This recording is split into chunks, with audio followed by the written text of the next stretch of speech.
Hello everyone, welcome to easy home cooking channel. আজকের ভিডিওটা একটু অন্যরকম। আপনারা অনেকেই আছেন যারা আনারস খেতে খুবই পছন্দ করেন, কিন্তু বাড়িতে এনে কাটতে পারেন না। আবার বাজারের কেটে আনা আনারসও একদম পছন্দ করেন না। তাদের জন্য আমি একদম জিরো ওয়েস্টেজে কিভাবে আনারস বাড়িতে সহজে কাটতে হয় সেটা দেখাতে চলেছি। এরকম একটা পাকা আনারস নিয়ে এর ওপরটা নিচেটা প্রথমেই কেটে ফেলবো। এরপর মাঝখান দিয়ে ধারালো ছুরি বা বটির সাহায্যে এটাকে পুরোপুরি মাঝখান দিয়ে ভাগ করে নেব।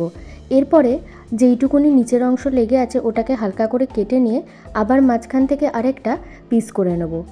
এরপর দেখছেন এই যে ওপরের দিকে একটা মোটা শিরার মতো অংশ আছে, এটাকে বরাবর কেটে ফেলতে হবে।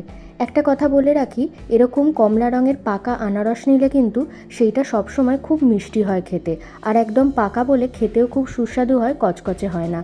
দেখতেই পেলেন আমি কিভাবে আনারসটাকে টুকরো টুকরো করে এরকম ত্রিকোণ করে কেটে নিলাম।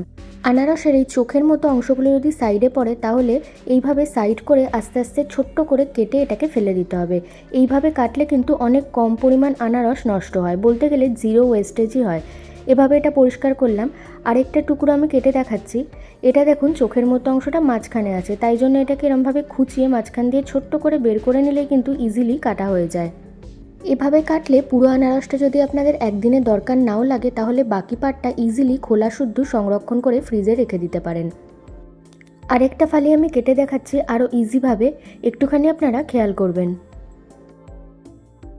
খোলাটা পাতলা করে আনারসের গা থেকে কেটে নেওয়ার পর এই যে সাইডের দিকে চোখগুলো আছে এইগুলোকে ঠিক এভাবে আমি আলতো আলতো করে ত্রিকোণাকার করে করে কেটে জাস্ট বাদ দিয়ে দেবো। তাহলে শুধুমাত্র চোখের অংশটুকুই কেটে বাদ যাবে, আনারসটা কিন্তু খুব বেশি নষ্ট হবে না। আনারসের এই চোখের মতো অংশগুলো খুব ভালো করে পরিষ্কার করা জরুরি, কারণ এগুলো যদি একটুও থেকে যায় তাহলে কিন্তু জিভে খুব ইরিটেশন ফিল হয় এবং যার ফলে এটা খেতে একদমই ভালো লাগে না। আনারস কাটা কমপ্লিট। এখানে হাফ আনারস আছে। এছাড়াও আমি আপনাদের আরেকটা প্রসেস দেখিয়ে দিচ্ছি। যদি লম্বায় মাঝ বরাবর কাটতে অসুবিধা হয়, কারণ শীটটা মোটা থাকে বলে অনেকের অসুবিধা হয়, সেই ক্ষেত্রে আপনারা এরকম আড়াআড়ি এটাকে মাঝখান থেকে কেটে নিতে পারেন। এই ক্ষেত্রে তুলনামূলকভাবে একটু ইজি হয়। এরপরেও এটাকে ঠিক আগের ভিডিওর মতোই আমি মাঝখান থেকে আরেকটা ফালি করে দুয়াতখানা করে নেব। তারপরে এই লাস্টের দিকের পার্টটা কেটে বাদ দিয়ে দেবো এবং শীটটা কেটে বাদ দিয়ে দেবো। তারপরে ঠিক এভাবে আমি এগুলোকে টুকরো টুকরো করে নিয়েছি। করে খোলাটা বাদ দিয়ে দেখুন এখানে যেহেতু আমি দেখছি চোখগুলো খুব পাতলা, তাই জন্য ছুরি ব্যবহার না করে আমি এরকম হাতের সাহায্যেও কিন্তু এগুলোকে তুলে নিতে পারি। একটু খেয়াল করবেন, আনারসের এই চোখের মতো অংশগুলো যদি খুব শক্ত না হয় তাহলে কিন্তু ছুরির সাহায্য ছাড়াই এভাবে আঙুল দিয়েও আপনারা এটাকে তুলে ফেলে দিতে পারেন। যেহেতু সব আনারস সমান হয় না, তাই জন্য আমি চেষ্টা করেছি 2-3 রকম পদ্ধতিতে খুব ইজিলি আপনাদের আনারস কাটার প্রসেসটা দেখানোর। ভিডিওটি হেল্পফুল লাগলে অবশ্যই একটা লাইক করবেন এবং শেয়ার করবেন, আর আমার চ্যানেলটা কিন্তু অবশ্যই একটু সাবস্ক্রাইব করে দেবেন।